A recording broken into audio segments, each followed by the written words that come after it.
Hi guys! Today is Sunday. Off ko nga pala ngayon. Medyo malamig dito ngayon kaya nakaganito ako. Dito lang to sa may baba ng apartment ko. May mga bata pala dito sa tabi ko. Ang sarap pagbabotokan. Pero joke lang. Eme, cute kaya sila. Tapos habang nagduduyan ako, naisip ko na maglakad na lang ako sa park. Kaya ginawa ko after niya, naglakad-lakad na lang ako sa park. Ayan, may nakasalubong akong bata naka-blue. Hi! Oh, Eme. Oh, snub. Tapos naglakad lang ako na naglakad.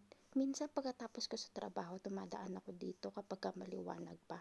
Nagpapakain ako ng isda. Minsan bumibili ako ng biskwit, tas dudurugin ko lang. Masisiba kasi yung isda dito.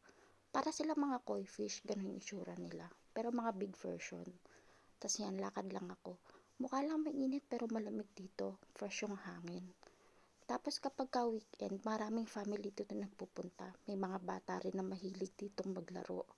Ayan, tingnan may mga nakahiga doon. No? Minsan couple, minsan mag-isa lang katulad ko. Tapos may balon pala dito. Yung matatanda kasi dito kumukuha ng tubig. Kaya katulad nito, yung ate dito magdala. Ayan, o diba meron siyang dalang galon. Kasi minsan yung matatanda, hindi sila umiinom ng mga mineral. Sa balon sila kumukuha.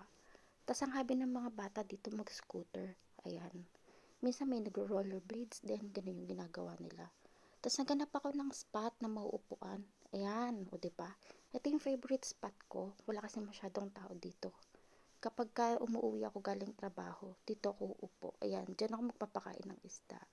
Maraming isda dyan. Isang hulog mo lang, Diyos ko. Sobrang lamig dito, kaya hindi ko na nakayanan. Kaya nagmamadali din ako nito. Kaya after ng pag-i-emote ko, umalis na rin ako. Arte ko, diba? O sige na, dito na lang. Bye-bye!